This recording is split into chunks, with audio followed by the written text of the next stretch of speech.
Hello दोस्तों, मेरा नाम है विवेक कुमार यादव और आज हम स्टार्ट करने वाले हैं TY BCom सेमेस्टर 6 के कॉमर्स का chapter number 2 human resource development.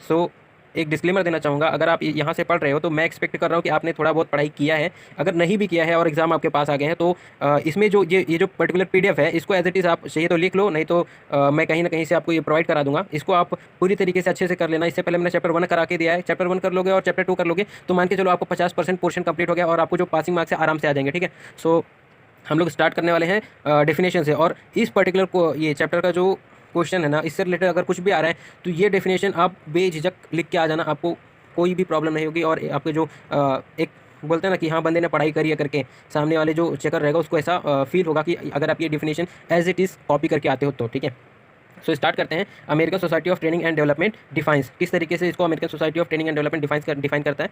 HRD is the integrated use of training and development, organisational development and career development.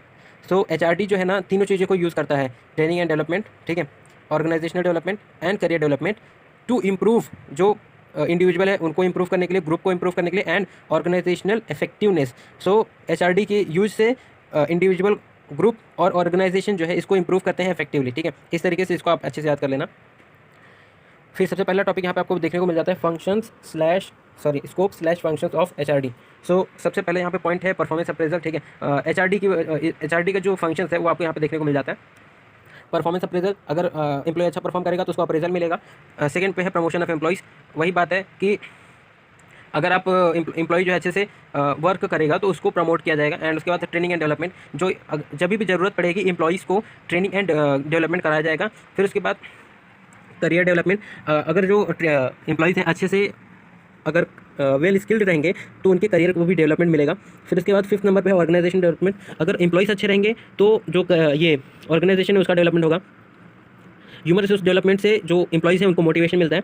ठीक है, एम्प्लॉय वेलफेयर, और HRD जो है ह्यूमन रिसोर्स डेवलपमेंट के लिए वेलफेयर का काम करता है। ठीक है, फिर quality of work life, and उसके बाद ह्यूमन रिसोर्स इन्फॉर्मेशन, फिर मेंटरिंग।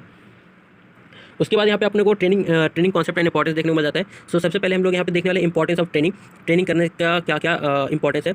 सबसे पहले नंबर पे innovation, corporate image, efficiency, team work, optimum use of resources, motivation, competitive advantage, customer satisfaction, absenteeism reduction. Absenteeism का मतलब होता है कि जो भी एम्प्लॉयज़ बिना सबॉर्डिनेट बिना ऊपर वाली अथॉरिटी को बिना बताए छुट्टी लेते हैं उसको एब्सेंटिज्म बोलते हैं। मतलब कि अगर सही से ट्रेनिंग दोगे तो एब्सेंटिज्म कम हो जाएगा, मतलब लोग जो है ज़्यादा सीरियस हो जाएंगे टुवर्ड्स देयर वर्क। ठीक है, फिर उसके बाद employee turnover reduction. Employee turnover का मतलब होता है कि जो भी नए एम्प्लॉयज़ आते हैं और उसके बाद फिर ऑर्गेनाइजेशन को छोड़ के चले जाते हैं, उस चीज़ में रिडक्शन होगा। ठीक है, और एम्प्लॉयज़ जो है आपके साथ लंबे समय तक काम करेंगे।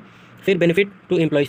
फिर उसके बाद आपको आ जाता है process of identifying training needs, और किस तरीके से आपका जो ट्रेनिंग नीड है उसको आइडेंटिफाई करोगे। सबसे पहले analyse the organisation need, check करो ऑर्गेनाइजेशन को किस तरीके के एम्प्लॉयज़ चाहिए। फिर उसके बाद analyse the strategies and task और स्ट्रेटजी को एनालाइज करो।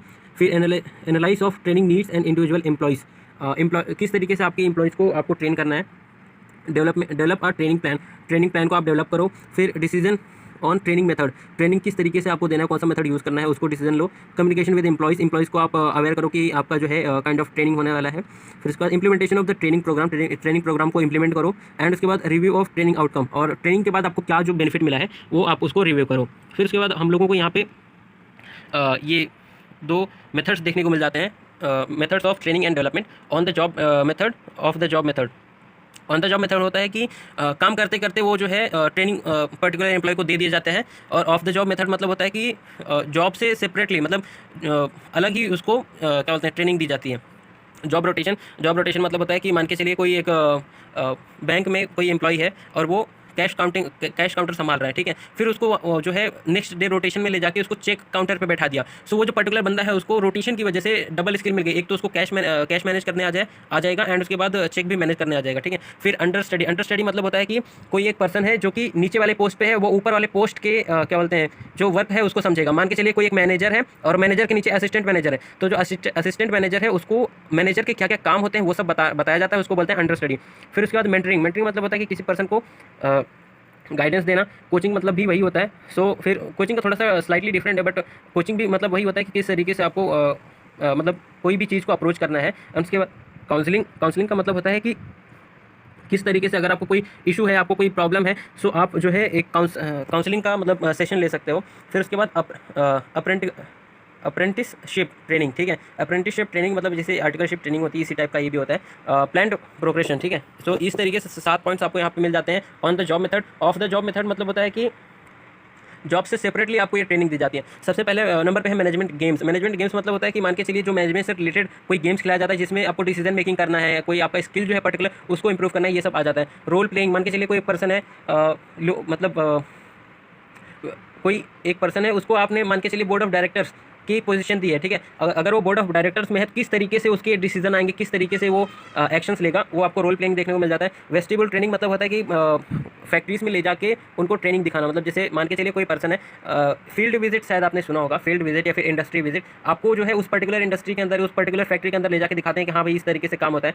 फिर इन बास्केट ट्रेनिंग, फिर उसके बाद case study method. Case study method मतलब होता है कि अगर जैसे पास्ट ईयर के कोई भी इवेंट हुआ रहेगा, उसको स्टडी करके जो है एक कंक्लूजन बनाया जाता है। सेंसिटिविटी ट्रेनिंग, फिर assessment centres, seminar and the workshop, reading and references, 8 number फिर उसके बाद कॉन्फ्रेंसेस, ब्रेन स्टॉर्मिंग सेशंस। सो इस तरीके से आपको जो है काफ़ी प्लेंटी ऑफ जो है पॉइंट्स आपको यहाँ पे देखने को मिल जाते हैं। अगर 7.5 मार्क्स के लिए आएगा तो आपसे एक्सपेक्ट किया जाता है 6 से 7 पॉइंट लिखना है। सो इस तरीके से आप जो है 6 से 7 पॉइंट अच्छे से यहाँ से कर सकते हो, जो ईजी आपको लगे। फिर methods of evaluating training effectively.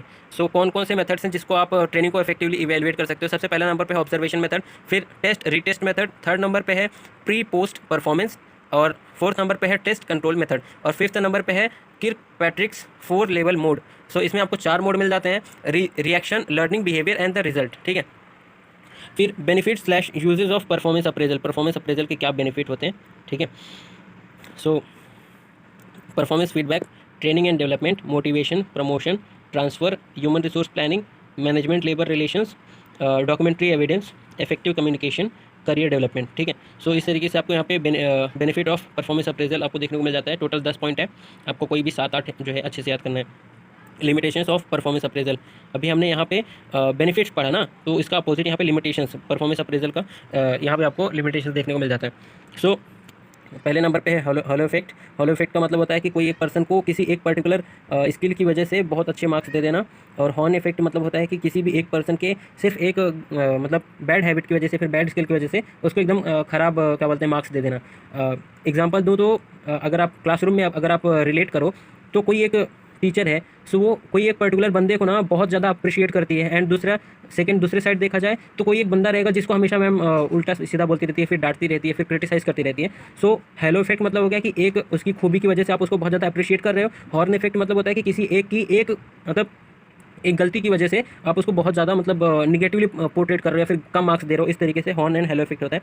फिर सेंट्रल टेंडेंसी है, फिर cost factor, problem of leniency, फिर उसके बाद 6 नंबर पे है प्रॉब्लम ऑफ स्ट्रिक्टनेस, और 7 पे है स्पिल ओवर इफेक्ट, 8 पे है पर्सनल बायस, 9 पे है पेपर वर्क, 10 पे है फियर ऑफ कन्फ्रंटेशन, ठीक है। इस तरीके से आपको ये सब पॉइंट्स आपको याद करना है, और ज़्यादा से ज़्यादा 7 to 8 पॉइंट याद करना है। ज़्यादा मैंने ऑलमोस्ट सभी में 10 के अराउंड लिखा है।